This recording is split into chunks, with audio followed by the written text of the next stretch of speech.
Okay, we are live on YouTube. Hello, everybody out there. My name is David Adam Gill. I am the Artistic Director for New Ambassadors Theater Company, and welcome to Lab36. The lab tonight is the first of the new quarter, and we are starting to do 2 labs a month with 3 playwrights each, so it'll be a little bit shorter. But again, Zoom fatigue is a real thing, and we're trying to protect everyone from that. The 3 playwrights, or actually there's more than 3 playwrights, but the 3 pieces that are being presented tonight are penned by Jennifer Downs with John Pena Griswold and Alex Harris, Fernando Vieira, and Mark Hoffmeyer. So we welcome them, and we're very excited to listen to their work and give feedback.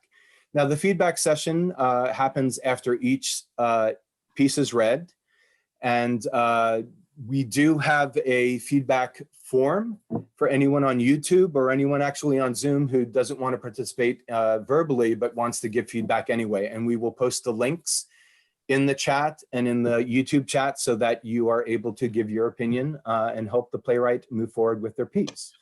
The feedback consists of a few things. What are the popcorn moments, the things that you liked, the things that stayed with you, imagery, turns of phrases, anything like that. The second would be, was there any place that you dropped out or lost interest? And the third is, what would you like to see developed further? And we do not, again, we're trying to make it helpful to the playwright, so we do not start any feedback with you should or you or I would. It's all about giving objective responses to what you've heard in the scene as it is, as you've heard it. New Ambassadors Theater Company is a 501c3. We're a nonprofit. And because of that, we depend highly on the generosity of our followers, our family, our fans.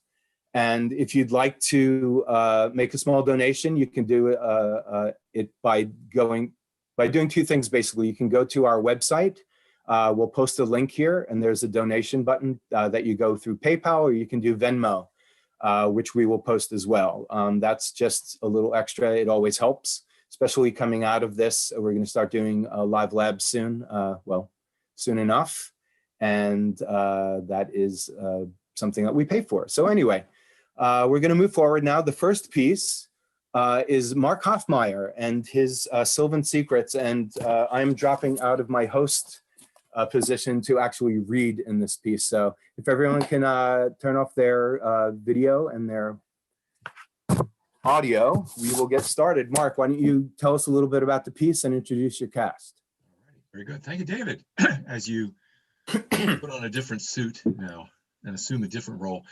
This is called Sylvan Secrets. It's a pilot episode of a series, intentionally. This is a middle scene, a scene somewhere in the middle.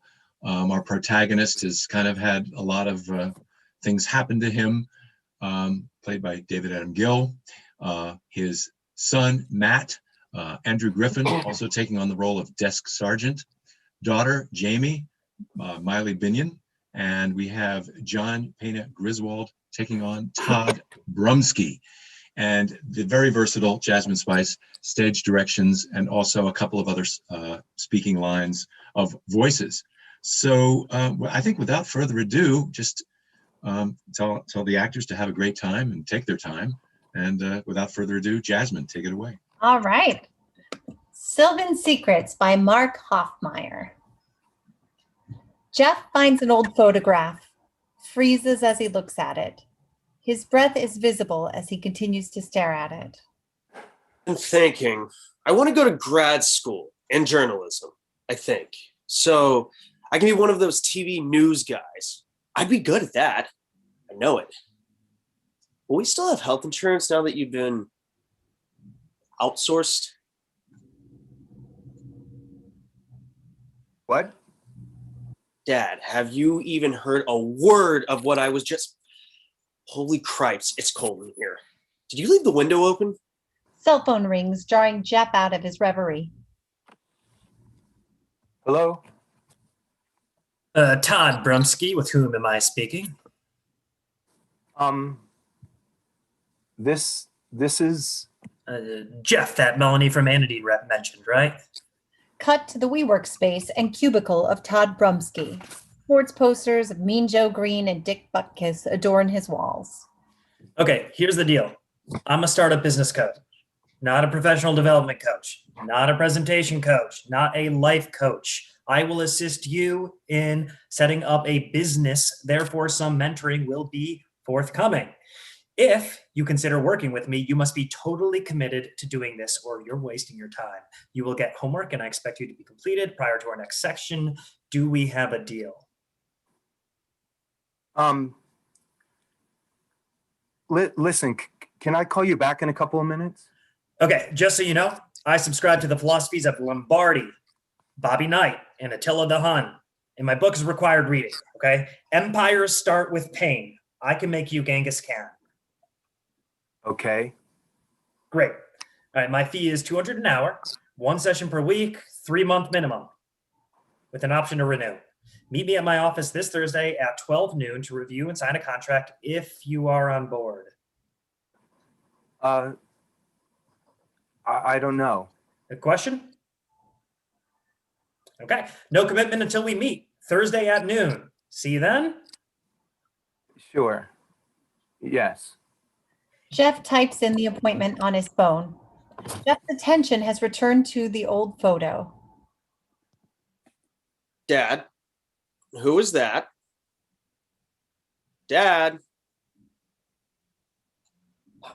Hey, Dad, question. Will your new health insurance cover plastic surgery? Jeff's tabby cat jumps up on his lap and meows. The cat bowls are both empty. Interior, police precinct, day. Intermittent noise, phones, and bustling police activity. The desk sergeant, large, robust man who's had too many donuts, is questioning Jamie Krause, a young woman of 18 with multicolored hair chopped into broken spaghetti, metal freely distributed in earlobes, nose, and brows, and lots of tats. Can I go to the bathroom? Name. Jamie Krause, Spell that. J-A-I-K-R-A-U-S-E. Last name. Pretty please.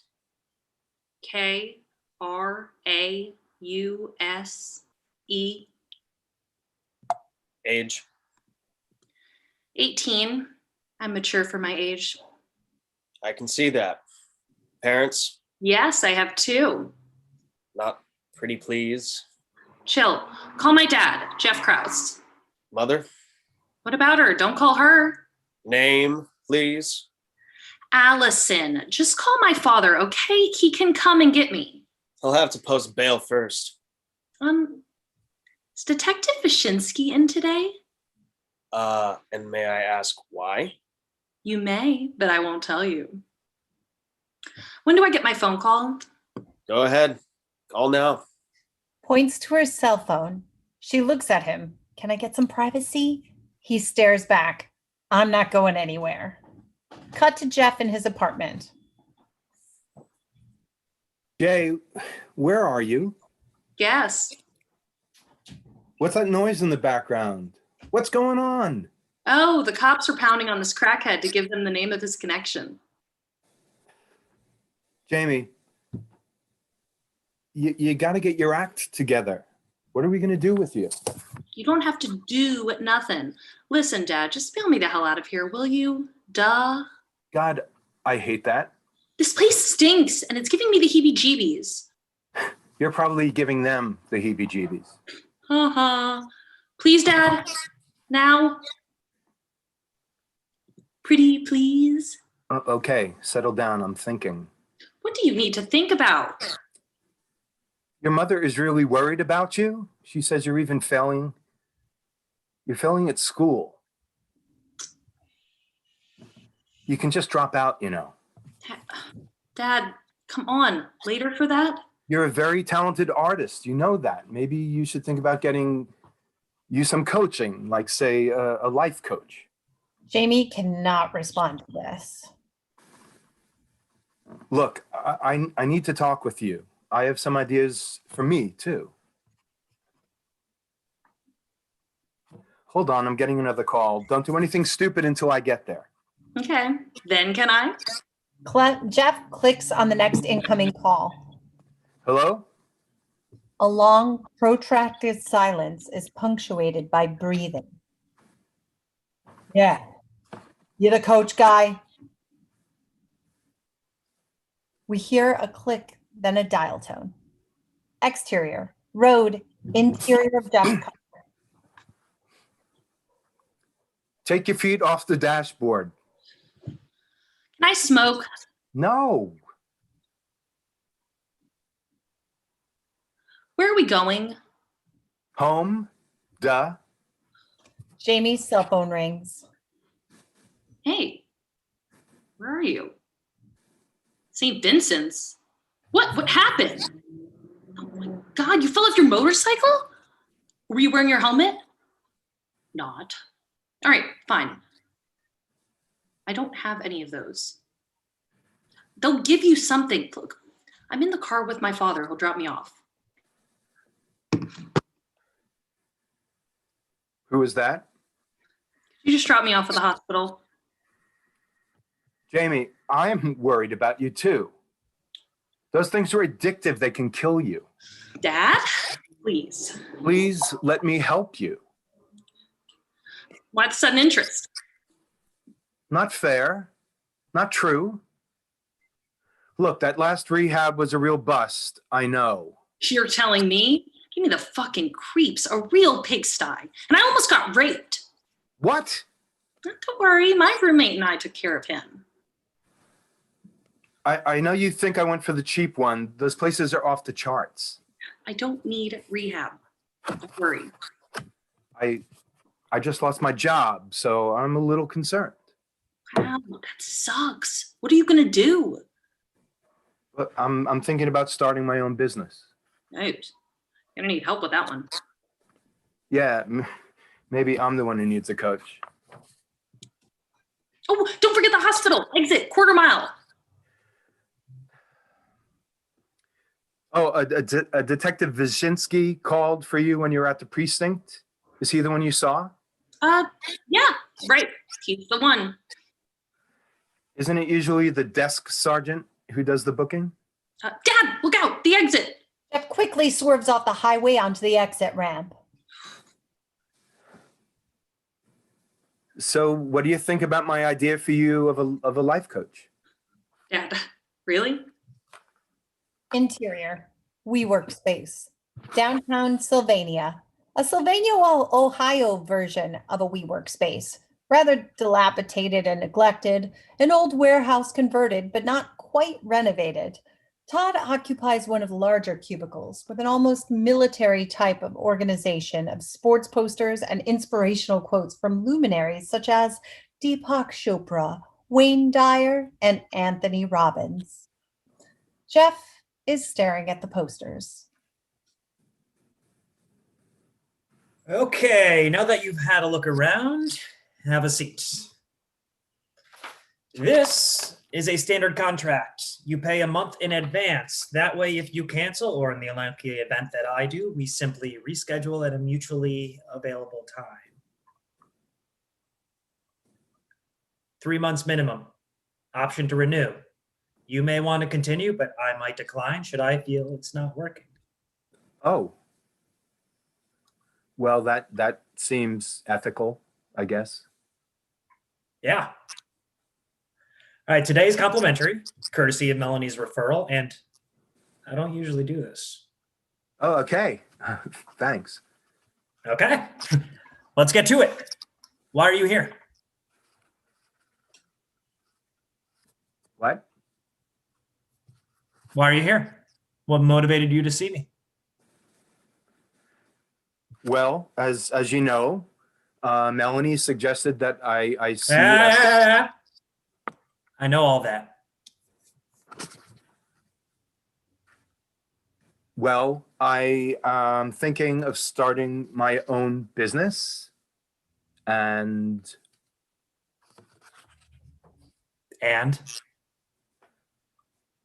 I've never been on my own before. Always been employed. I mean, I worked for this company for the past 25 years, and all of a sudden, Yep, you know, I know. Melanie told me all that. Let's cut to the chase. What can I do for you? Outside Todd's cubicle, we see a couple in another workspace passionately making out and getting rather involved in the process. Cut back to Todd's office.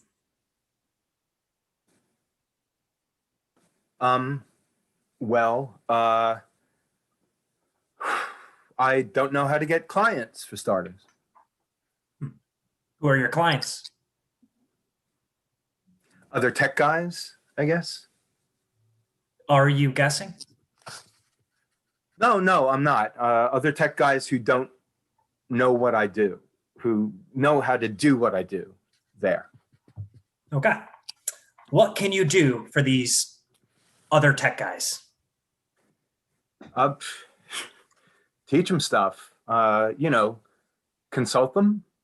Okay. What can you teach them? Specifically? No, generally. Sorry, I don't often use sarcasm. Yes, specifically. Tell me. And sorry about the noise. Outside Todd's office, we hear two men having a heated discussion over whose mug it is and who is next in line for the Keurig machine. What the heck kind of coffee machine is this anyway? Well, it could be anything, you know, with respect to the client's need. Something technical they don't know, or how to do a specific kind of job. It could be anything.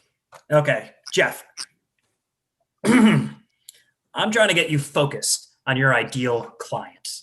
Whom specifically do you serve? Let's try another track. What got you into this business in the first place? Oh, well, when I got back from Desert Storm and I was looking for a job, No. What is it about technology, IT, that turns you on? What kick does it give you? Huh? Why IT instead of something else? Because I'm good at it. Better than a lot of the other geeks who think they're good at it. Yes, and I like it. It makes me feel now you're getting somewhere. unique. Although I'm not. I don't know. Look, man, I'm just following up on a friend's recommendation. I have a hunch I'd be pretty good at this, and since I lost my job, I don't know what the fuck I'm going to do, you know? Sorry about my language. We hear a loud crash of furniture collapsing down the hall, then a drill going through plasterboard. Okay, go back to the unique thing. Who am I kidding? Allison's right. I don't have a clue on how to start a business, much less my own. No self-pity. Not accepted. Tell me why you must do this. And it's got to be about more than the money. How is it not only about the money? I have a drug-addicted daughter, a son who thinks he needs plastic surgery, a wife from whom I'm separated, who doesn't make much at her admin job, health insurance needs, and I just lost a job I've had for the last 25 years because some asshole discovered I know too much and decided to give me the shit can. Let me tell you what this jerk-off did. First, he was embezzling and getting kickbacks from everything that he was... Jeff! Whoa, stop. I'm not a shrink. I'm not here to help. I'm not a shrink. I'm going to help you start a business, if you'll let me. For starters, my friend, we've got some serious work to do on those gremlins inside your head. That's what's holding you back. Gremlins? Todd takes out a poster of the film, Gremlins.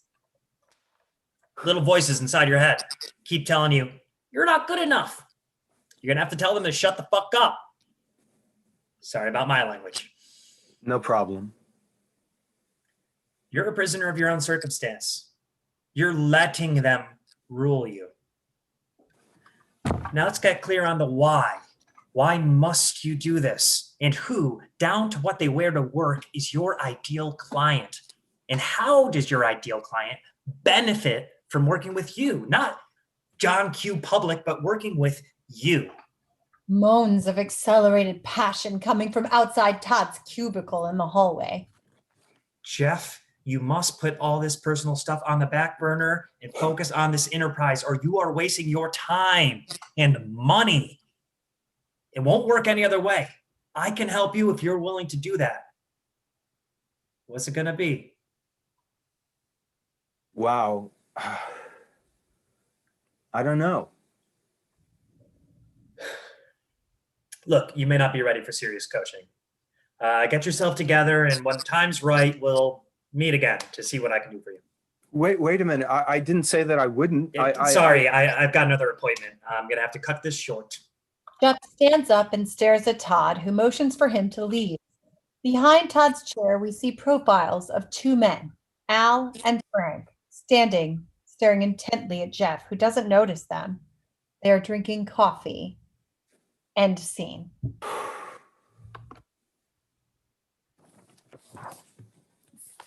Okay. Well done, guys. Put on my other hat now. What's our time like, Jamie? 11:41. Excellent. So everyone come on back up. Congratulations, Mark. Very well. I have a note here that says you yeah, cannot start your video. I turned off your video, sorry. Sorry about that. You were the ghost of the people. I was. I'm the ghost. There you go. Thanks. Okay, so we're gonna start the feedback session, which is, if you have something to say, please raise your hand. The first is, what are the popcorn moments? What are the things that you liked, the things that stayed with you? Turns of phrases, imagery. Anyone? Yes, Connor, Chase Naylor. So the big popcorn moment for me was the moment that Jeff sort of, I don't know, like the dam sort of breaks a little bit, and then he ends up having like spills it all over Todd's desk, as it were. And that moment of like a man who's already grown, he's got kids who are grown, like just breaking all of his problems down for this stranger because it doesn't really feel like there's a wall for him to vent to, or a person or a set of ears. That was an intense moment that was like, I don't know, that popcorn, that really stuck with me. Like when he just eventually was like, this is what's going on, it really stuck with me. Great. Agreed. Thank you. Anyone else?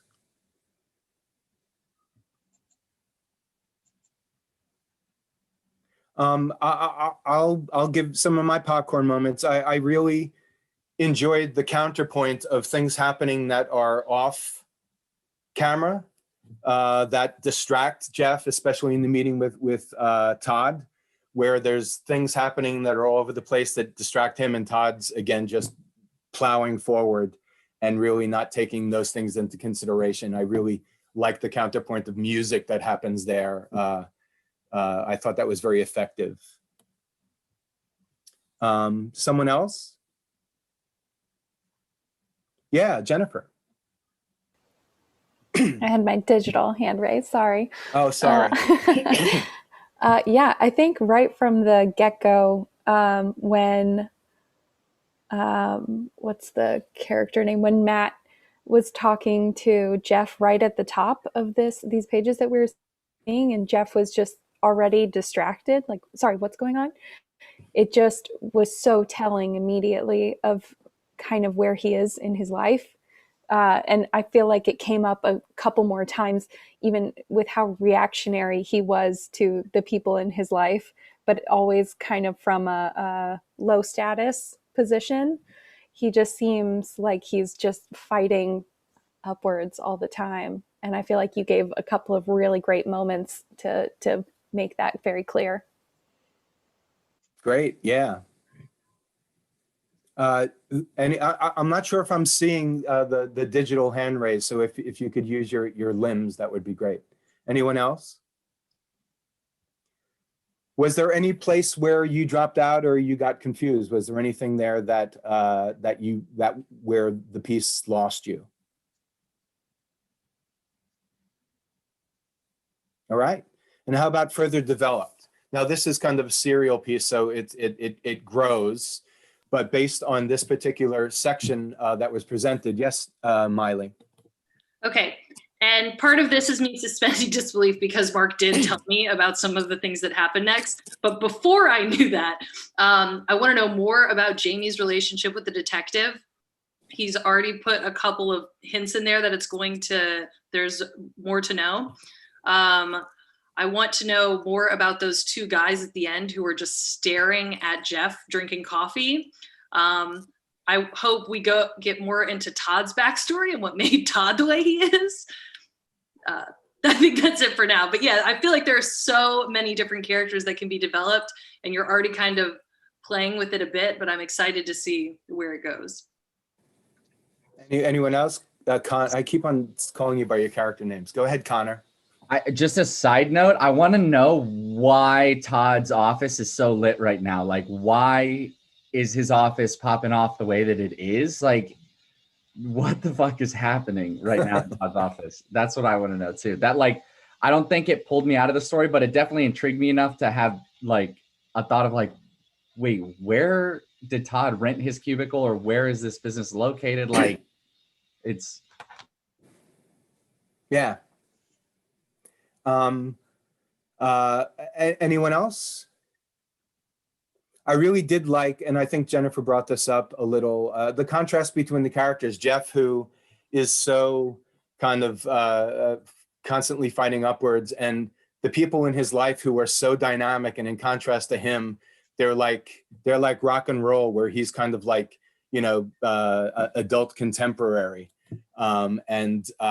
They kind of shake him out of his reverie every once in a while to have to deal with him, because he is the parental, the father figure to a lot of people, where, you know, he might not be in the right place to handle them, but he, you know, because of, you know, the fact that he gave birth to these two kids, he has to deal with them, even though he might not be ready. And I like that contrast. I like the dynamic of that very much. Anyone else? I had one question for everybody. Has anybody worked with a coach? Personal development coach, life coach, any kind of, okay. I just wondered if the coach speak of Todd's resonated with anybody, or if you thought it was like, oh no, they would never talk. I mean, just curious. Anyone have a comment on that? Jen, go ahead. This Jen? Yes, that Jen, sorry. Yeah, I mean, I don't have any personal experience with like one-on-one with a coach, but just from what I see online, it felt very truthful. It's for a particular type of brand coaching and that kind of thing. So I think it's really interesting. I think as you develop it, I'd be curious to know how specific that coach is, and a little bit kind of what Miley was talking about as in terms of why Todd is the way he is. But I think that really bleeds because he's a one-man business. I think that who he is and how he became who he is will, of course, bleed really into what type of coach he is, you know, where he pushes, where he doesn't. And I think you're already on your way to making that a very specific type of person. And I think it reads pretty truthful. Yeah, the ruthlessness of, that's another popcorn moment, the Genghis Khan book that he wrote. I can make you a Genghis Khan, like, holy crap. Yeah, well. Yeah, the wide variety of his references. He went from Genghis Khan to Gremlins. It's just, he's all over the map, that one. You know, football posters, Anthony Robbins, you know. Exactly. So any other comments?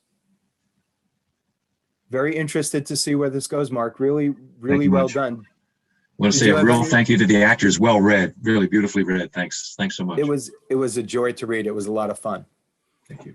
Okay, so the link for the feedback of that particular it's actually the same link for everyone. There's a menu for which of the authors to click and give feedback to, but for Mark, the link has been posted, and the link has been posted for the next piece, which is Fernando Vieira. And his piece is called A Little Romance in the Big City. And Fernando, why don't you show up and tell us a little bit about the piece and introduce your cast. Wonderful. Hi, everyone. So I presented the first scene here about a month or 2 months ago. So this is scene number 3, actually. And just a little bit about the play. It's really an ensemble piece about someone looking for romance in a city. I think it's New York City, but it could be any other big city. And you're going to see some colorful characters, the type of characters that you're likely to encounter in places like a coffee shop, on the park.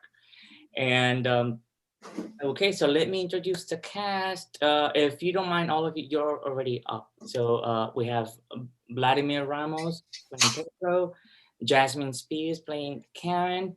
We have Torian Brackett, barista. We have Matthew Menendez doing cashier, Raquel Valente doing Cecilia, and we have Jen Bradley doing stage directions. And let's go. Thank you.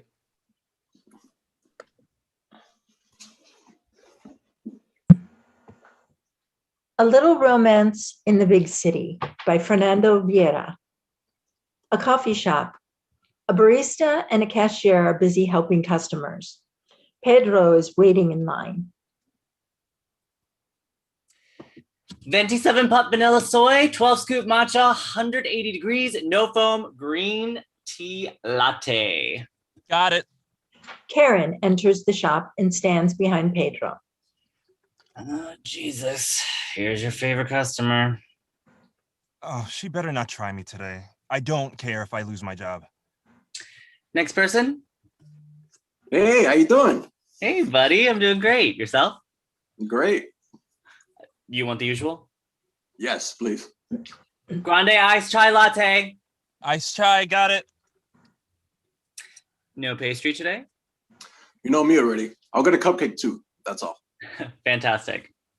As cashier finishes the transaction, barista raps the song WAP while he prepares the beverages.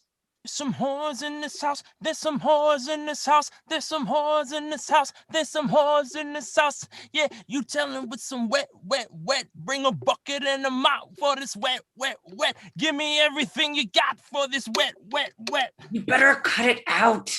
She's looking at you. Fuck that bitch. You're too much. Insert your card, please. Thanks. He's got skills. 7 pump vanilla soy ready. I love my job. Have a good day, Pedro. You too.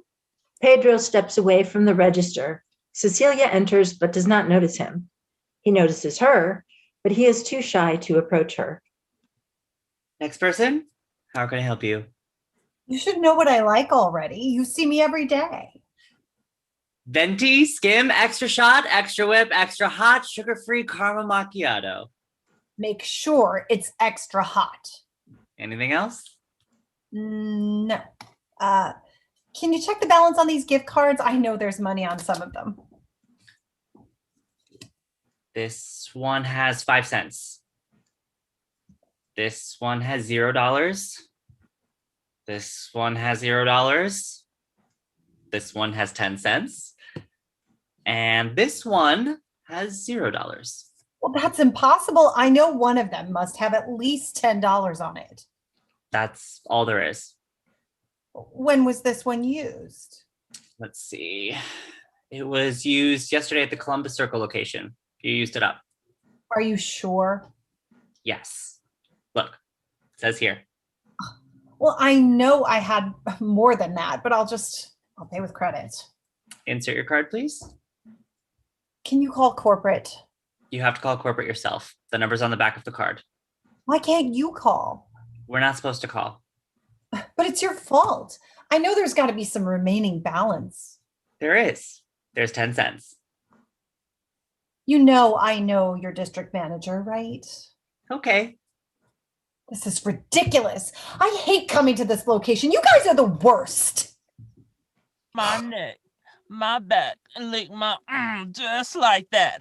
You are wild today. Karen pays and steps away. Next person, please. Cecilia approaches him. We can't hear their interaction. Iced chai? Thank you. Welcome. There's some whores in this house. There's some whores in this house. There's some whores in this house. There's some whores in this house. I'm in a hurry. Can you speed it up? I thought you said you wanted it extra hot. Yeah. Then you have to wait for it to get really hot. There's nothing I can do about it. Grande vanilla latte. Got it. Cecilia Hey. moves away from the register and finally notices Pedro. Karen stares at him as they talk. Hey, Pedro. I noticed you from the moment you entered. I was waiting to see if you recognized me. Oh my God. This is funny. What a coincidence. Nice meeting you in person. Likewise. How are you? I'm great. On a little coffee break? Me too. Is it done, sir? Oh, he's so fucking slow. It's almost done, ma'am. It's not even that busy. I mean, you know you're really slow. This is Midtown. Customers around here are busy people. Does she keep coming back? It's ready, Karen. I know that woman. She's awful. Yeah, I can see that. How do you know her? She's a client in my office. She looks miserable. I feel bad for her. I don't. I hate her. Sir, Here we go. you made it too hot. This is going to burn you. You asked for extra hot. But this is too much. It shouldn't be that hot. Then wait a few moments before you drink it. They need to train you better because this No. is... What? I'm trained. I know what I'm doing, and I'm really good at what I do. Excuse me? Don't talk to me like that. I'm talking about myself, and my skills are not up for debate. I just want to make that clear. Thank you. If I burn my lip, it's on you. No, it won't. Do you know who I am? Yes. Do you know who I am? You're nobody. Don't pay her any mind. You know I can get you fired. No, you can't. I'll show you. Try it. I'll be here. We'll see. I mean it. I'll be here. Karen walks away as she mutters a series of expletives. Have a great day. Witch.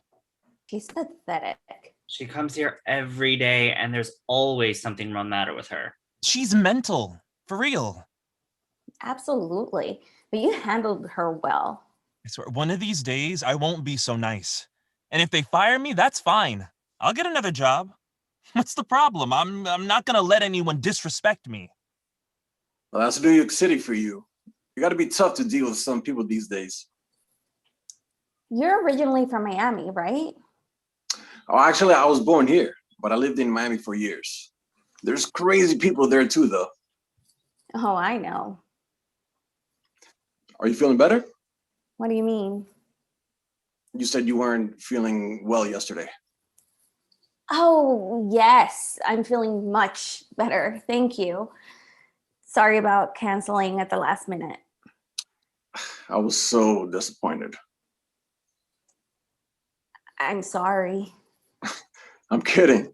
Well, I was disappointed because I really wanted to hang out with you. Well, we can still do that, right? Yes, that'll be nice. When are you free? Let's play it by ear. But I think the weekend is probably best. That works. Maybe this Saturday?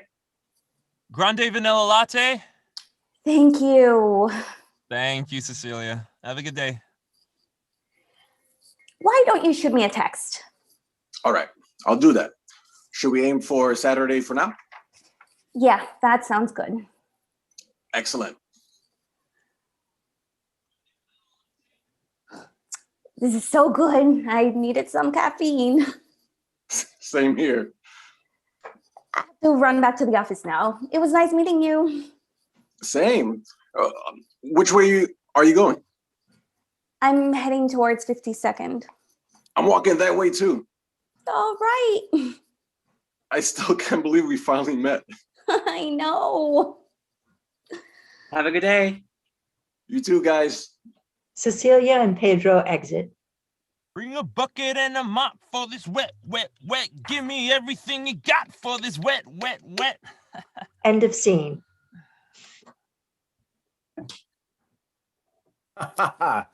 Well done. Really well done. Nice, Fernando. Okay, so we are putting the link for the feedback form in the chat and in the YouTube. But let us start with what our popcorn moments are. What are the things that you like, the thing that stayed with you, turns of phrases, imagery. And again, use limbs because I don't see digital hands for some reason. Lee, go ahead. Wet ass macchiato.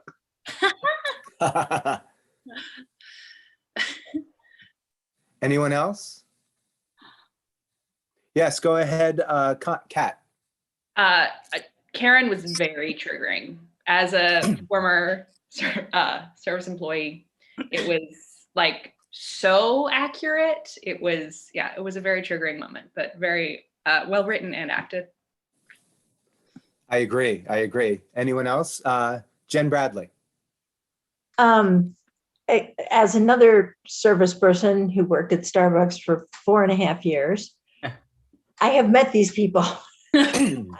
I've waited on these people. I've ushered these people out of my store, and I've had their drinks ready for them when they walk in.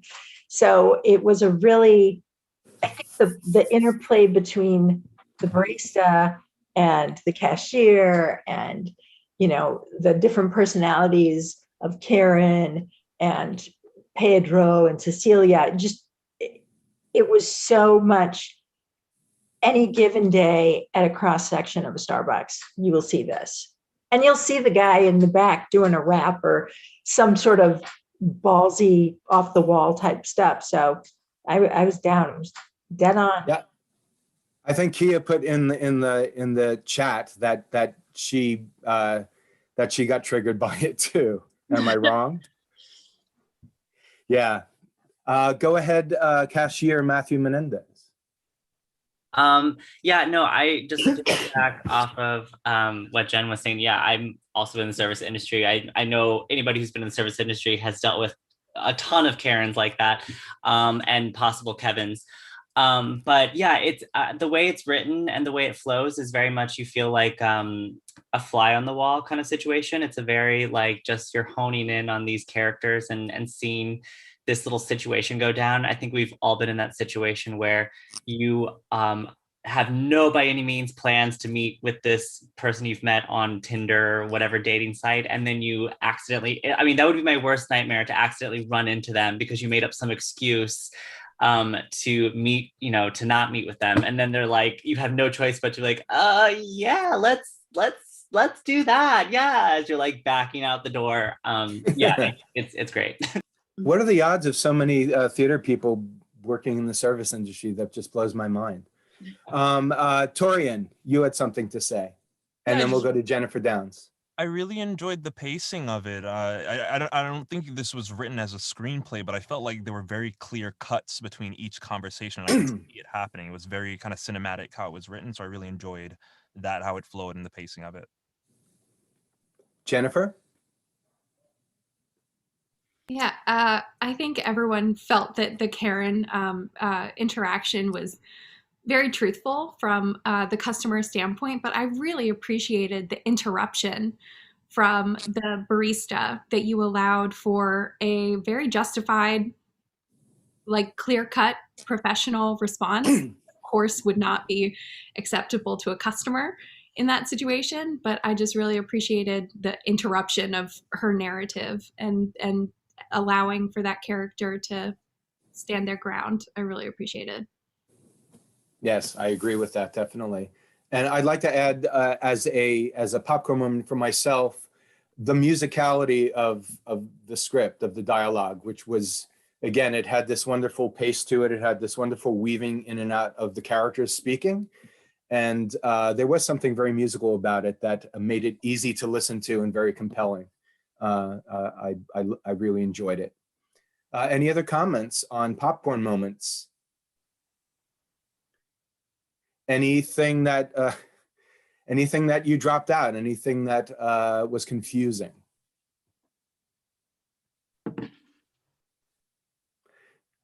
Go ahead, barista, Torian. This is so minor, but I don't know that a real life person would sing the radio edit on their own. So that's just me.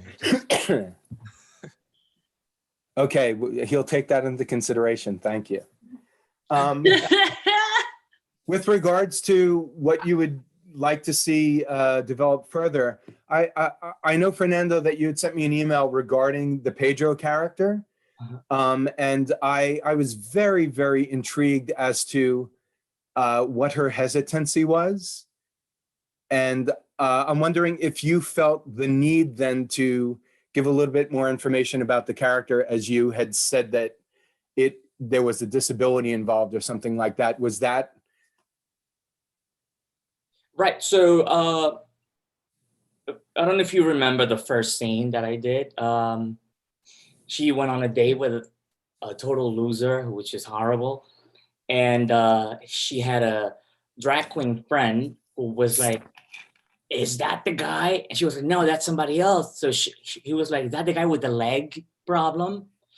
So this is a guy who had a disability. And this is Pedro. That guy from the first scene is the same guy. So in the play, what I wanted to do, I wanted to write a play that was also inclusive for people who are not necessarily, like able-bodied or whatever, or it could be someone from a different race.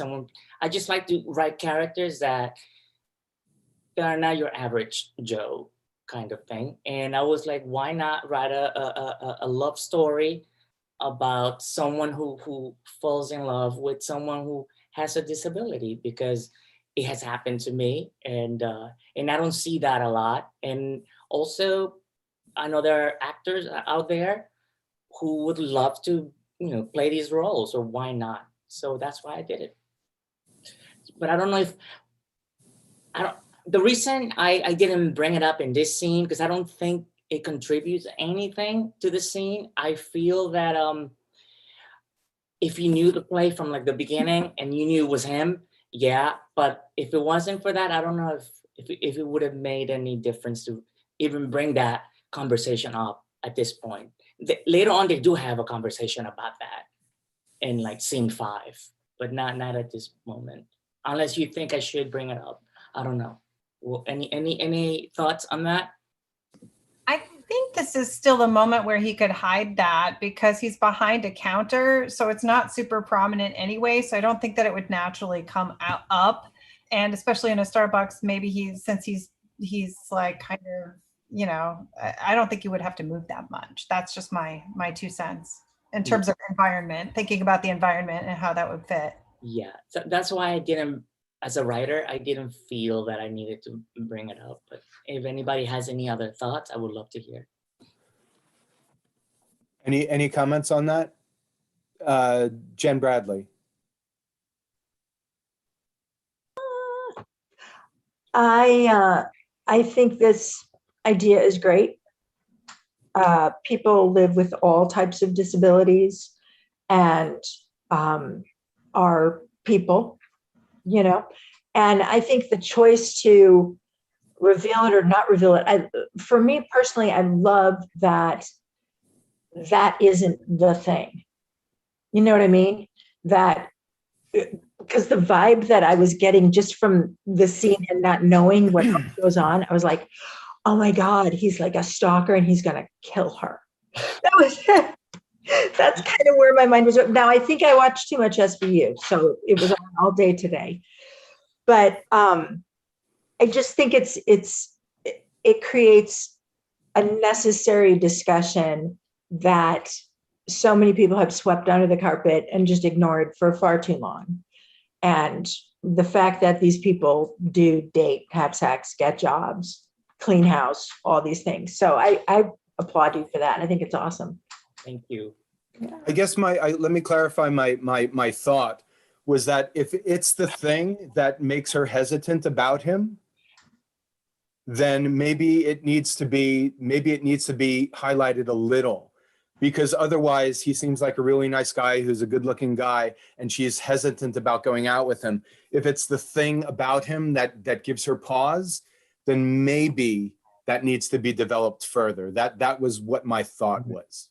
That's a good And point. because you sent me the email, Yeah. I actually paid a little bit more attention to that relationship, and that's what came into my head. So I hope that clarifies what I was talking about.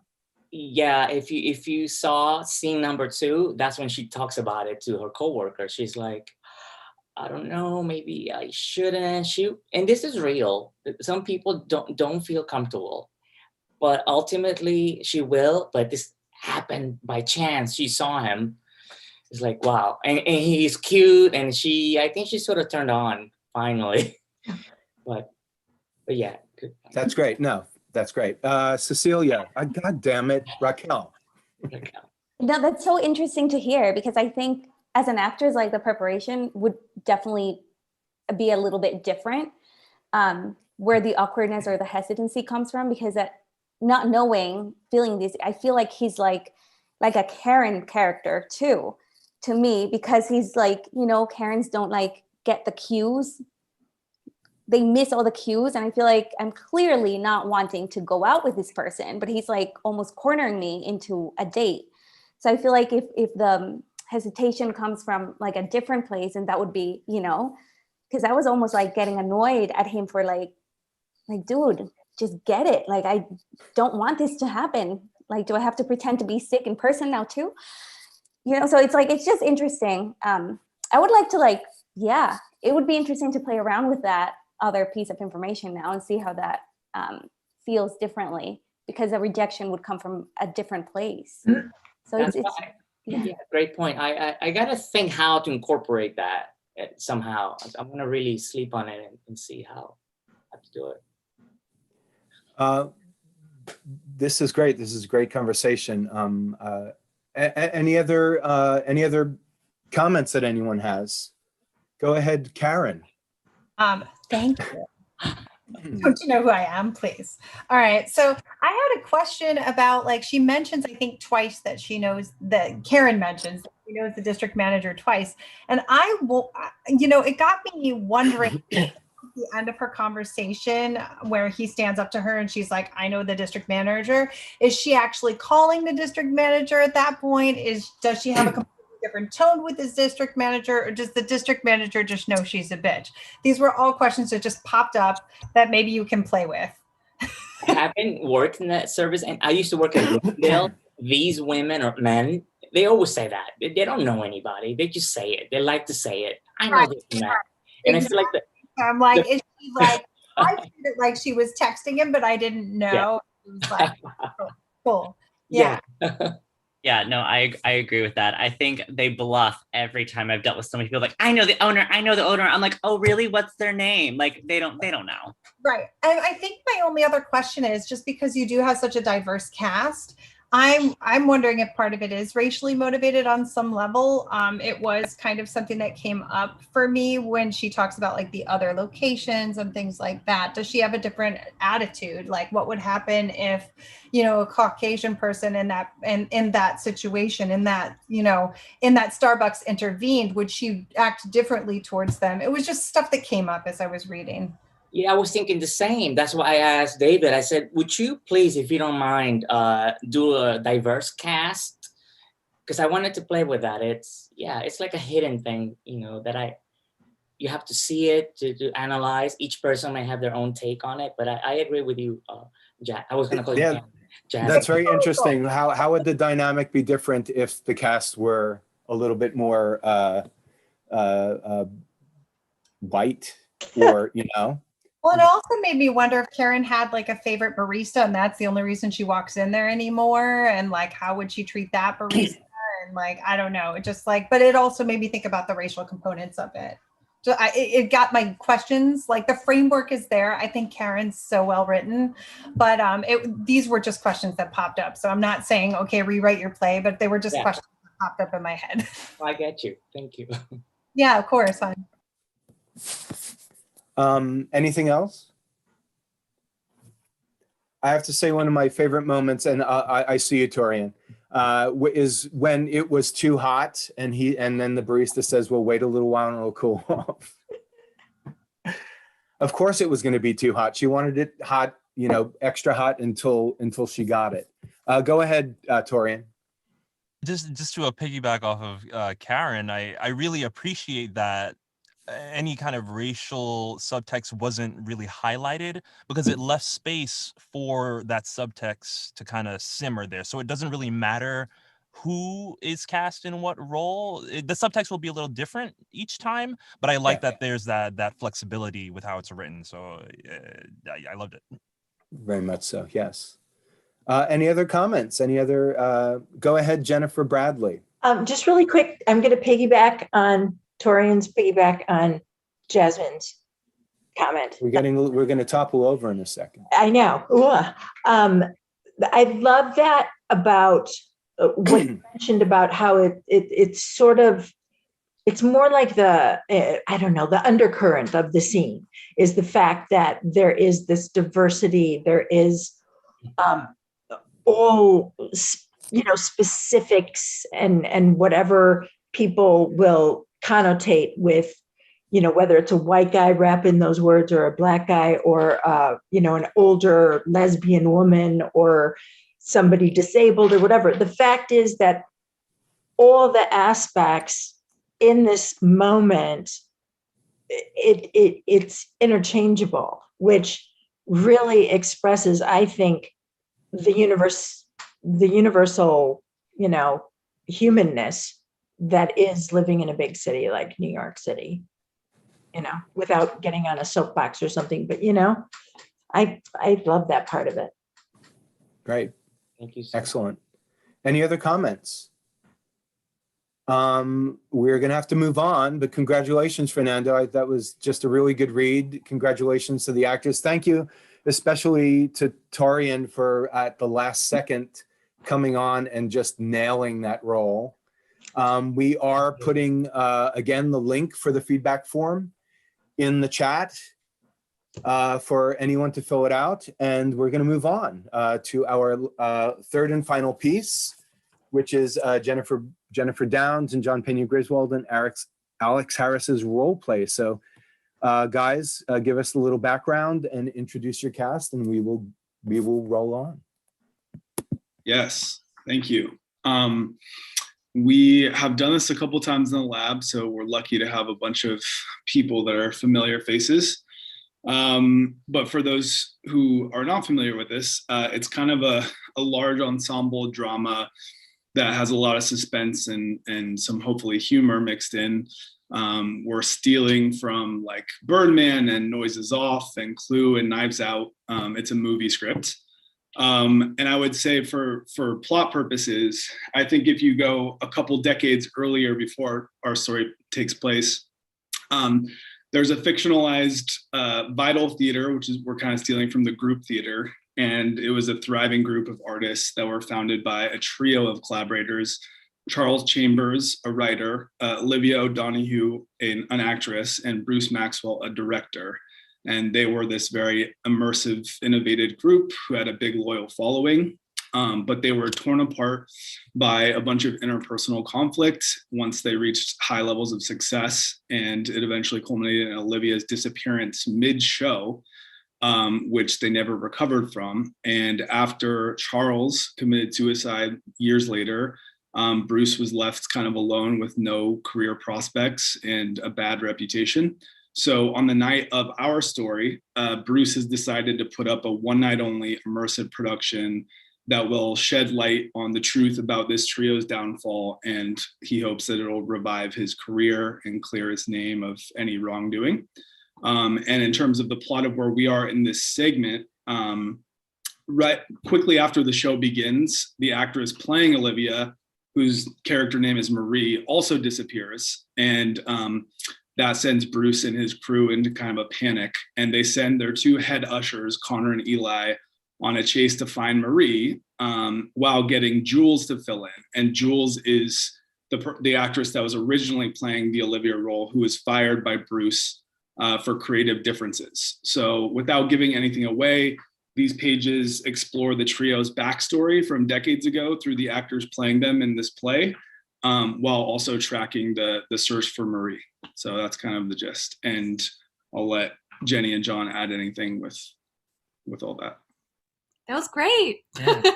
Hope you're taking notes. Actually, if we can just, instead of me introducing all the actors, if the actors wouldn't mind just introducing yourselves, since several of you are playing multiple characters, and then I think we'll just get started.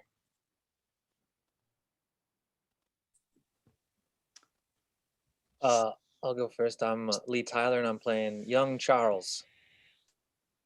I'm Kia Boyer. Sorry, Connor. I'm Kia Boyer, and I'm playing young Olivia and Jules. My name is Chase Naylor, and I'll be playing Connor. My name's Emma O'Connor, and I'm going to be playing Marie and then the husband's wife. My name is Matthew Menendez, and I'll be playing Eli. My name is Lee, and I'm doing stage directions. And I'm Kat Hahn. I'm going to be the audience member, MC, and the tired man.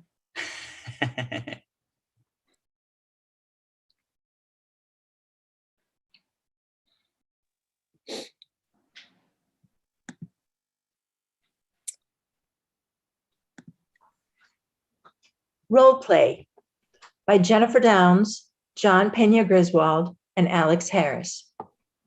Interior of the cabaret. Charles, still on stage, is struggling. Well, okay, that's one opinion. An audience. Boo! Boo! Who was that? Stand up. Get I'm on. serious. Get on with the show. This is the show. No, it's not.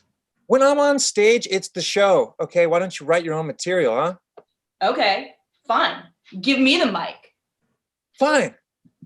The MC struts onto the stage, clapping enthusiastically. No one else claps. Okay. Thank you. Yep, I've got it from here. MC notices some people in the back getting up, collecting their coats. You know what time it is? Free drink time.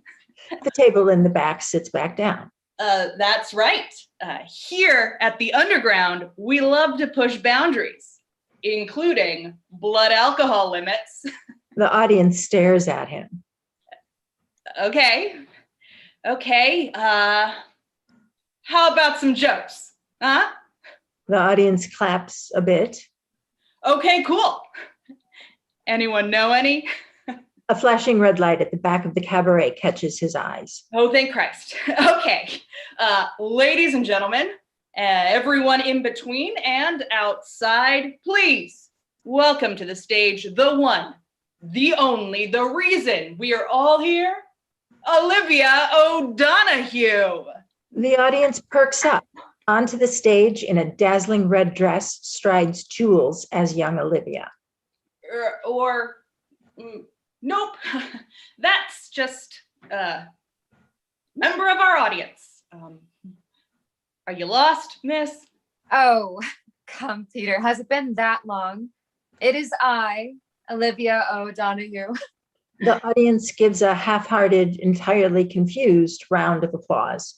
Woman in her 50s looks down at her playbill. No, you're not. Yes, Peter, I am. MC looks backstage. Dana shoots him a death glare, signaling him to go with it. Yes, you are. How silly of me. Let me just get off the stage now. The MC scuttles off the stage, thoroughly embarrassed. Young Olivia takes a moment. She basks in the stage lights, taking their heat in. Well, that was something, wasn't it? Hesitant chuckles from the audience. You'll have to excuse my friend Peter. You see, south of Houston, they pay their actors in well vodka. More chuckles. The audience warms up.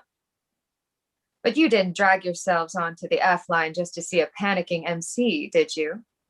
Crossing to a chest on the side of the stage, she reaches in and pulls out a bow and quiver of arrows. Now, who's here for the first time tonight?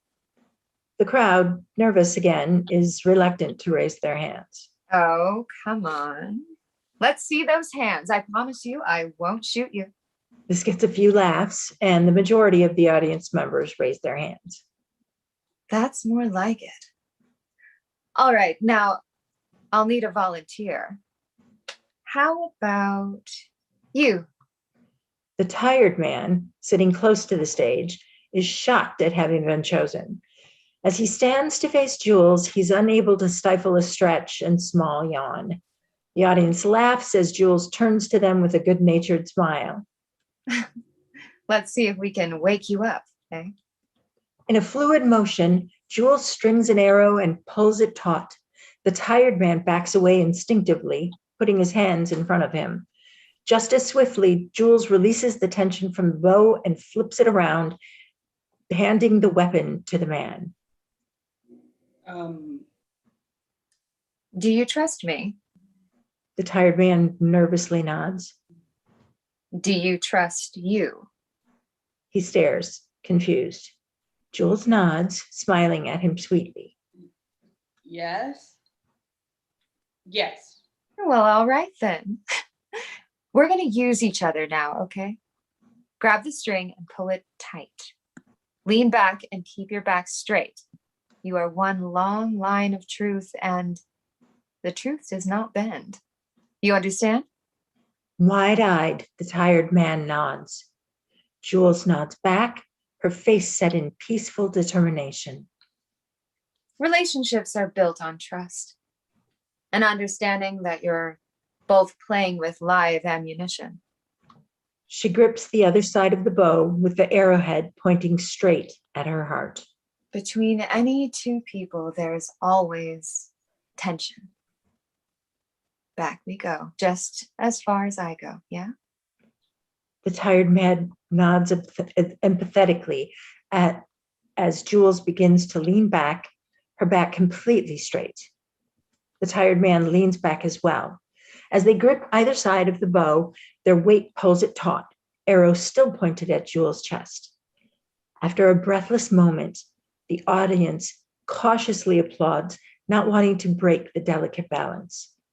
Jules grins broadly, then freezes as her gaze shifts to the point of the arrowhead and she notices its edge, the shine of a true non-prop tip. Jules intakes a sharp breath in shock.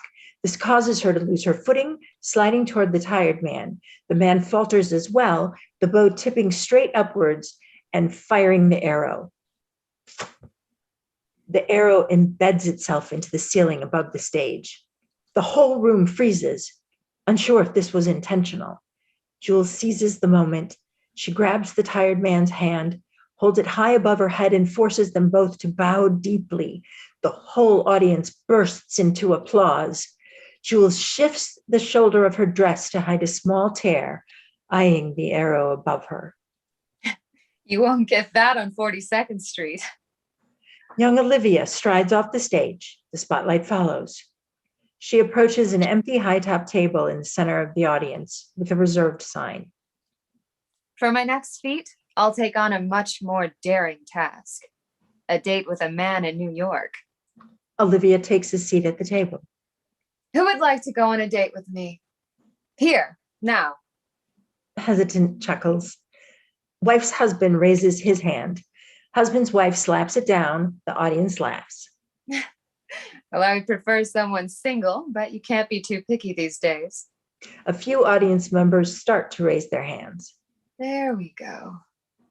Keep your hands up, nice and high, and just keep them there while I bask in this.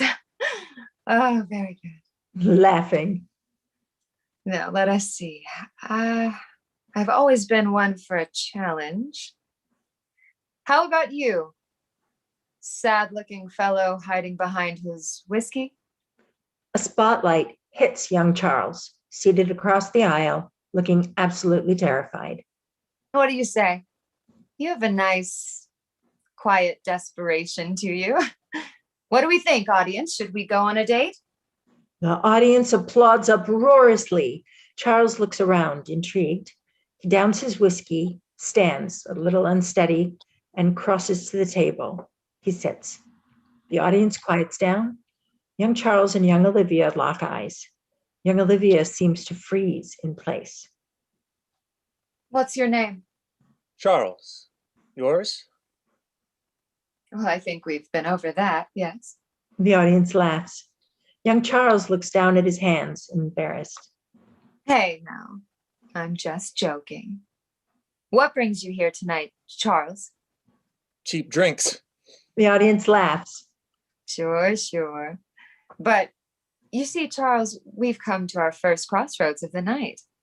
I can go on dates anytime I want, Charles. I don't need to put on stage makeup to do it.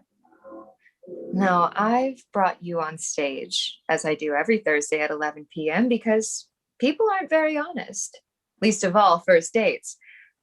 But I happen to believe in the power of the theater to tell hard truths, so consider the charming folks around us as a sort of lie detector, keeping us honest. Would you like us to be honest together, Charles? She levels him with an intense gaze. He returns it. Yes. She smiles, looks out to the audience. What do we think, friends? Do we believe him? The audience applauds to the affirmative. Excellent start. So, again, why are you here tonight, Charles? I was bored. Friends? The audience boos. Charles knows he's caught. How about one more time? Otherwise, I'm afraid we might have to swap in our next date. Do we have any takers?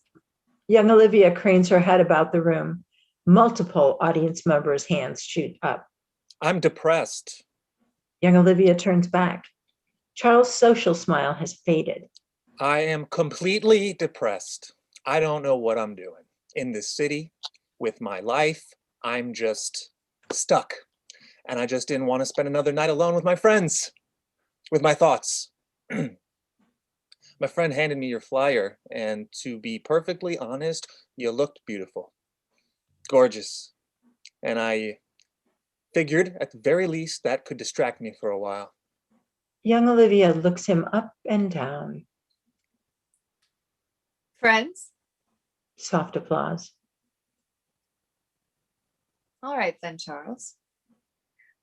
What is it you do when you're not depressed or ogling showgirls? I'm a playwright. The audience applauds. Thank you, friends, but no need. Who would lie about a thing like that? Laughter. So, Mr. Playwright, got any notes for this show? No. Like an emperor in the Colosseum, Olivia looks out to the audience. There is a smattering of jeers and boos. Oh, it sounds like you're holding out on me, Scribe. Charles looks around. You really want to know? I do. Charles considers. It's a great conceit. An onstage date. The audience as truth sayer. Audiences love to be told they're right. But don't hold back now. There's no stakes. There's no drive. It's a game for you. Good for the laugh at the expense of whatever fool thinks he has a shot with you, but you hold all the cards. You stand to lose nothing. Just a crowd that will be replaced next week. He pauses. Has he gone too far? You think you can do better? No. Or I'm not sure. He thinks, then shoots his shot. But I think we can. The audience cheers. Young Olivia sits back in her chair, arms folded, wit matched. She smiles. Show me. They hold each other's gazes. All right. Young Charles stands abruptly. The lights cut except for the spot on him. He addresses the crowd directly. Cliches have their place, even in theater. So trust me when I tell you, that was the first day of the rest of my life. We exchanged information. I sent scripts, and before long, we met up for a second date on the very same stage. Young Charles sits back down. Lights come back up. Young Olivia sits across from him in a brand new outfit. Their table is now on risers. set slightly above the crowd on a half stage. It's precarious. The back legs of the chairs rest on the edge of the stage. Charles, was it? Charles smiles. Interior, cellar, night. Marie frantically tries to find a way out, pulling on the dead-bolted door with all her might, looking for vents, opening closets, trying to find a light. Nothing. She lets out a scream full of anger and helplessness. Ah! Oh, fuck! A long silence. And then Marie hears a faint sound, which seems to be coming from one of the pipes that extends from the floor to the ceiling of the storage room. It's hard to decipher, perhaps a conversation happening in a room above. She gets down on her hands and knees and puts her ears to the base of the pipe, listening closely. Push in on the pipe. We, and Marie, quickly realize this is the sound of the cabaret. Actors shouting lines, audience applauding. Marie processes this first in disbelief. No, no. No, they couldn't have. They would never. Motherfuckers! Her eyes dart around the room, looking for something to take her anger out on. She spots the mannequin's head, grabs it, and begins to use it to bludgeon the pipe in frustration. Bang, bang, bang, bang. We float up the pipe, exterior side of building, and continue as the pipe extends up to the very top of the building where Connor and Eli make their way very, very carefully down a rusted over safety ladder that's parallel to the pipe, which continues banging, bang, bang, bang. What was that? What? That banging. I think it's coming from the pipe. I don't fucking know, Eli. It's a pipe. They make noise. Oh, no. Listen to that. That's a human sound. Irregular and forceful. Okay. I told you on the roof. There's something in the pipes. This building gives me the willies, Connor. Just focus. A light rainfall continues, soaking the ladder as their hands struggle to keep their grip. Oh, Christ! Connor? What? Are you doing okay? Connor lowers a shaky foot onto a wet rung with a squeak. Obviously not, Eli. No, yeah, obviously. Totally understandable. But, could you maybe speed it up? Connor shoots daggers at Eli. I will come up there. Sorry, I'm not trying to add to your very palpable stress, but my arms are kind of tired. Like, really tired. You've gotta be kidding me. I didn't get into theater because of my upper body strength, okay? Eli, I swear to God, if you... Connor can't What? find another rung. No more rungs! What? How? What do you mean how? You know how every time you put your foot down and there's another rung? Yeah? Well, that's not being the fucking case! Okay! Okay. How far down is it? I don't know. What do you mean you don't know? Look! Beat. Connor's far too scared to look down. You look. Beat. Eli doesn't want to look either. How many floors are there to the building? I don't know. We passed 4 windows, right? We're counting? And it can't be more than like a 5-story building, right? 5 or 6, yeah. So max, that's like a 2-story drop. Totally survivable. I'd really love to aim higher than surviving. Well, maybe something will break your fall, like a pile of trash bags. This isn't a Spider-Man movie, Eli. You can't fall off a building in a trash and walk it off. Okay, but my arms are starting to do that thing where they shake. Don't you fucking dare. I'm not daring anything. It's my arms. I swear to God, Eli, if I die because you can't hold your own body weight... Yeah? What? Normally there's, like, a threat after. Fucking think of one yourself. Connor's arms shake as well, though not from exhaustion. So are you going to? Yes! Just give me a second. Okay. Okay. 1, 2. I'm counting. 1. Beat. 2. Beat. Fuck me!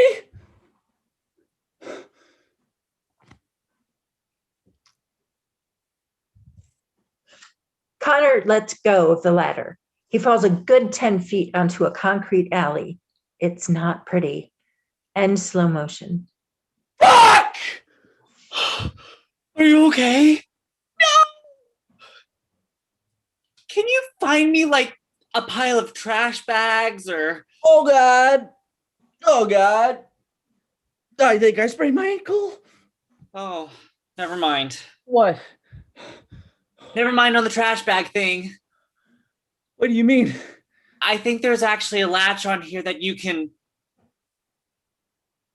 Eli fiddles with the ladder. Suddenly it releases, and an extension a few feet long slides down to a safe dropping distance to the ground.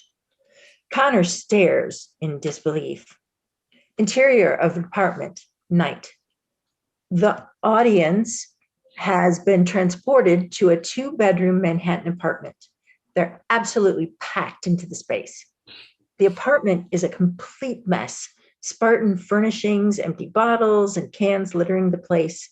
The kitchen is disgusting. Dirty dishes piled up in the sink. Sitting at the only table in the center of the apartment is Charles, clicking desperately at a word processor. Out of frustration, he bangs on the keys. The door flies open. Olivia, disheveled, drunk, enters. She steps over seated audience members to find Charles, planting a kiss on his furrowed forehead. Jesus, you smell like a bar. I work at a bar.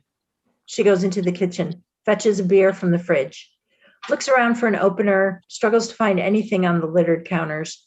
Charles can't concentrate with the noise. This place is a mess. It's not a mess. It's lived in. It looks died in. Charles, you have your own place, okay? I don't see what concerns it is of yours how my apartment looks. It's not just the apartment. What? Nothing. Say it. You just got home. I don't want to start a fight.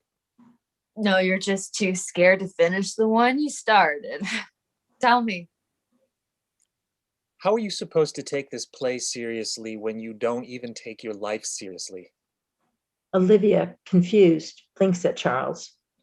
She looks around at the audience members, then back to him. Wait, what the fuck? That's not the line, Charles. No, I know. I'm sorry. It just came to me. What do you mean it just came to you? I don't know. I was looking around and it felt true. Isn't that what this show is supposed to be about? Our relationship, our lives? Oh, fuck you. What? You looked around at my actual apartment and were inspired to call me a slob? What do you want, Olivia? You push me to the truth, to saying stuff I don't want to say, and then... But you do want to say it. You're just too chicken shit to own up to the consequence of having said it, Charles. Charles throws his hands up, scoots out of his chair. You know what? This is going nowhere. I think I could use a little perspective. Oh, perfect. Yeah, start walking and I'll tell you when to stop.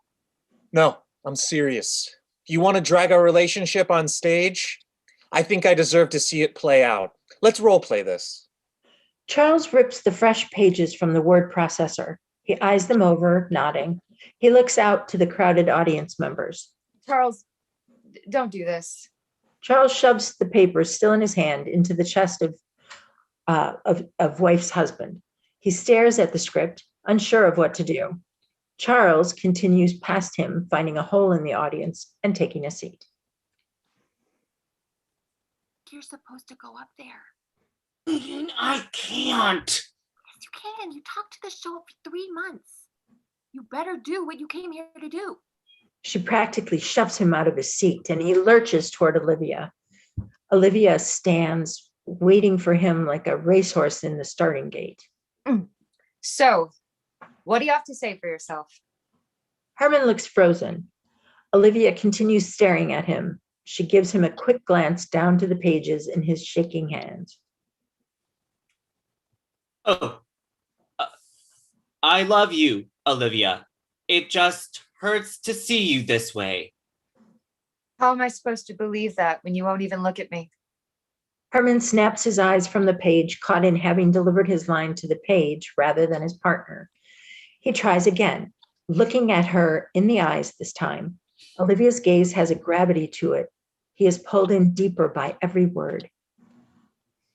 I love you, Olivia. It just hurts to see you this way. Then why don't you do something about it? I'm trying. I'm telling you I'm... Talking isn't doing it, Charles. Words aren't actions. That's fair. I don't need you to agree with me. I need you to do something about it. Jules points to the sink, still filled with the dishes. Herman pauses, looking from the dishes back to Jules, then eventually back down to his script. Crosses upstage and begins to wash dishes. He looks up at Jules, confused. A light goes off. He gets it. He walks across the room to the messy... He looks down questioningly at the set faucet. Is it gonna... He turns the knob and is surprised when water begins to flow. Unsure, almost mesmerized, he starts washing. Jules turns out to the audience, who laugh appreciatively at the witchcraft. After a moment, she crosses to Leanne, winking at her conspiratorially. He never does this at home. Jules smiles and hands Leanne her own stack of pages. Leanne gives a gesture of who, me? Julia pushes her towards Herman. Leanne looks down at the pages. Thank you, Leanne. That's not your line. Oh, if only you were this helpful in rehearsal. I'm the only reason you've got a stage to rehearse on, remember? Charles T. Chambers and Olivia O'Donoghue in a kitchen sink drama. Do you think the critics will like it? They couldn't hate it any more than your last one. Well, at least there's that. Well, we've had our fun, Charles. Shouldn't we really try to give the performers a moment in the sun? You mean let them go off script? Yes. Here I am turning to my husband. She reads. She turns to her husband. And here I am, turning to my wife. He follows suit. Say what you feel. No, that's in italics. You're supposed to do it. You do it. It says I go after you. Okay, fine. I love you, you old fart. I have horrible stage fright. That's your response? That's how I feel. And obviously, you know. What? You know. I do not, Herman. Not if you don't say it. Herman eyes the audience self-consciously. You know. I love you. A whole bunch, Leanne. And, you know, I don't say it enough. But it's true. So. Husband's wife smiles. She looks down at the script. She points to the last line. Herman looks down. He smiles. They look up. Eyes meet. They lean in and kiss. The audience breaks out in applause. Exterior of an alley at night. Eli is examining Connor's ankle. Yeah, that looks bad. Does it hurt when I... For the last time, just assume that it hurts when you do anything to it. Okay. Well, we gotta get you to a hospital. Connor grimaces. No. The show must go on. Right. Sure. But I don't think that applies to ushers. Connor looks up at Eli. A fire blazes in his eyes. We are more than just ushers, Eli. We're understudies for the 2 male leads. Right. But with respect, it's a one night only play. It's halfway over and you're critically injured. I'm fine. Damn it. It's not like it's our fault. We got stuck on the roof. We didn't get stuck, Eli. Don't tell anyone that. Eli nods. His eyes water a bit. He holds out his hand. Connor grabs it. He lifts him to his feet. Interior of a cabaret later. As young Charles speaks, young Olivia continues in a rapid reproduction of the scene, bringing more and more audience members onto the stage and handing them dishes. The parlor trick worked. They ate it up. The laughs were addicting. And they sustained us for a time. But what started out as a spontaneous theatrical exercise became a regular paycheck. The band plays The Sorcerer's Apprentice in a small crescendo as the activity on stage spirals further into a manic assembly line of dishes, arms, water splashing across the stage. Risk became routine. Drama became stock. For 2 years of our lives, every Thursday through Sunday, we watched the excited faces of young artists, followed by the older theater crowd, and finally day-tripping tourists as they partook in our gimmick. The lights sour into a sickly, swampy green as young Olivia clears out an entire section of the audience, dragging them piece by piece into the chaos of the scene. We became comfortable. And as Bruce liked to say, comfort is the graveyard of imagination. Charles and Olivia, bored, watch the action from backstage. People weren't there for us anymore. They were there for our concept. As young Charles finishes his speech and the bedlam on stage reaches a height, the band suddenly punctuates the space with a hair-raising note. And we might still be there, whiling away our twilight years on a basement theater sideshow if it weren't for one man. Need I even introduce him? A blinding light pours from the now empty section of the audience. The wall itself cracks open and more white light fills the space between. The floor beneath the audience moves. Jesus H! The crack widens to a hallway, and slowly from the blaze comes a figure. It's young Bruce. He's suave, well-dressed, not pompous, but grounded. The audience, a bit drunk and giddy at this point, absolutely loses it, applauding as he approaches the stage. Interior of a war room. Bruce peers rapturously at the screen, the audience cheering at his likeness. A small, sheepish smile crawls in across his face. Ladies and gentlemen, that will take us to intermission. Please proceed to the lobby for a 15-minute intermission. Bruce smooths out his jacket and his hair, takes a deep breath, and exits the war room. Interior of storage room at night. Total upheaval, broken props, everything's in disarray. Marie lies on her back in the corner of the room, helpless, trying to catch her breath. She's staring up at dark nothingness when she notices an amorphous shape. She squints her eyes and it comes into focus, a light bulb. She gets to her feet to investigate. As she approaches, we see from her point of view, the light bulb is part of a digital projector. It's not caked with dust or old looking, but rather new and sleek. Instinctively, Marie presses the power button on the machine. It turns on. The ray of light cuts across the dusty room to pin a square of moving images on the far wall.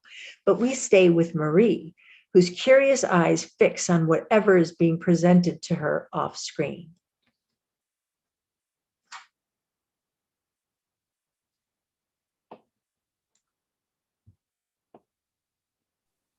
All right, guys, well done. Well done. Thank you so much. I'm so sorry. We were very gluttonous in our page count. I deeply apologize for not timing it beforehand. Thank you. Thank you, Cass. Thank you, listeners. Yeah. Thank you, guys.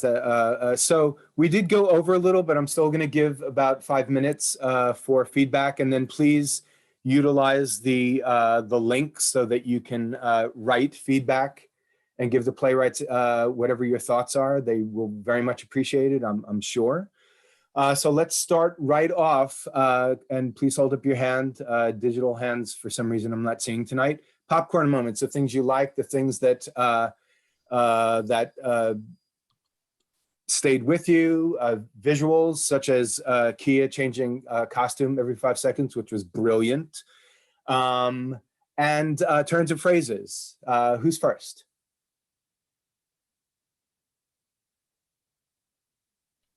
Go ahead, Matthew Menendez. Yeah, I mean, I'm just gonna say I'm just going into this. I don't know, this is my first time seeing it or hearing it. But I'm totally intrigued. I don't think there was a dull moment for me, especially when you were talking about how you brought a little bit of Clue, which is like one of my favorite films of all time, to this, and like Knives Out and that kind of essence to this.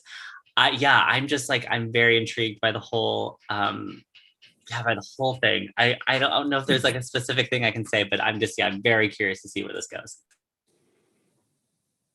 Excellent. Go ahead, young Charles. And thank you, Lee, as well, for stepping in at the very last minute and doing such a phenomenal job. Thank you. Oh, it's my pleasure. I know Sean, and I'm really honored to take his place tonight. I was just gonna point out, actually, Matthew, I had to mute myself because I was laughing with your reading on stage. You and Emma, your reading the lines of the script was fantastic. You really pulled it off in the Zoom environment. So kudos to you. Anyone else? Yes, Miley. Just a super quick, all of Connor and Eli's interactions together are all popcorn moments. Just the whole thing. They're great. And there's so much mystery and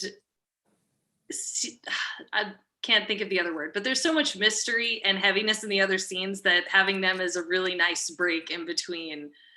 It's a break to not be like, what exactly is going on? And you can kind of just laugh with them. I agree. One of my popcorn moments, I think, is actually the juxtaposition of real life as opposed to what happens on stage. I'm not sure if it's the mousetrap that I'm thinking of, where you just don't know if it's real or if it's not real, if it's been scripted or not. It's so compelling. And your actors did such a good job with it. I was drawn in and again, didn't blink. There wasn't any part that I dropped out. It was really quite well done. Any other comments? Yes, Barista. Yeah, the top of the show really drew me in. That suspense of what's going on stage and what's going on with this bow and arrow. It was just, I was completely locked into the show. And I say show because there's another one that gives me really kind of screenplay cinematic vibes. It almost felt like This Is Us in a way, that we're going between a lot of these different couples and seeing what their relationships are like. So the whole thing overall was very compelling. I loved it. And to add on to that, kudos to Kat Hahn, who had 3 characters in a row that she had to make different, who were male.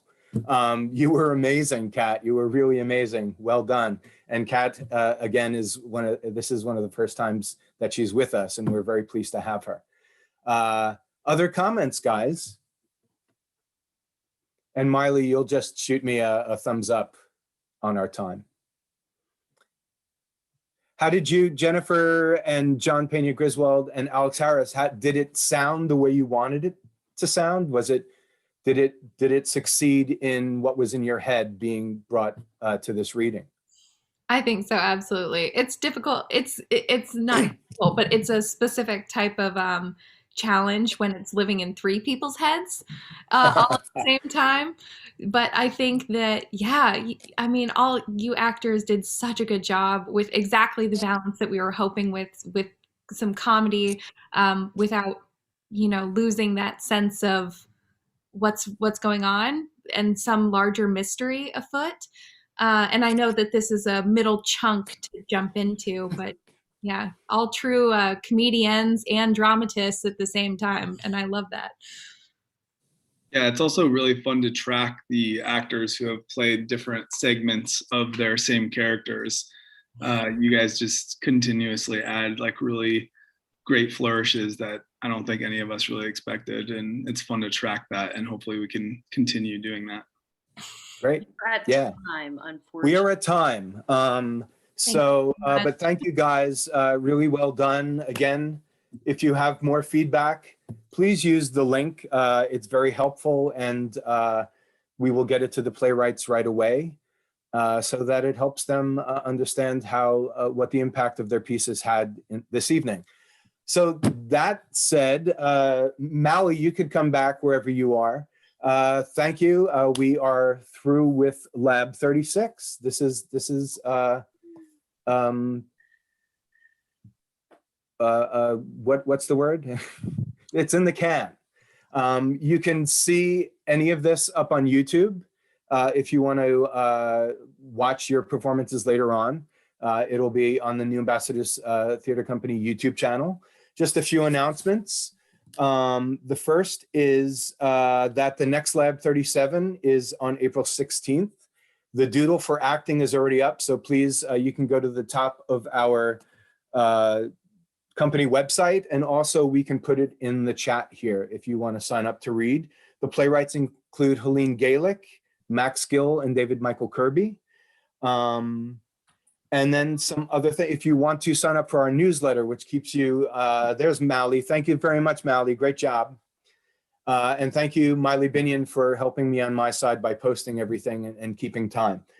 If you want to keep up on events, new ambassadors all the time, we'll put the link for signing up for the newsletter.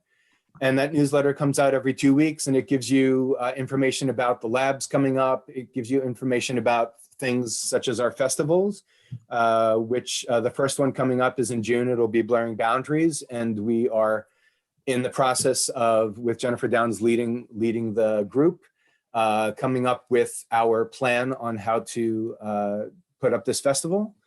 What else? That is it, I think. Again, thank you everyone who participated in the lab this week. It went really well. I feel as though you guys did an excellent job. And if we can all say goodbye, I'm going to take us off of YouTube, but if you want to hang out a little bit and chat, we welcome that. That's it. Thanks everybody. April 16th, Friday at 7:05 on YouTube.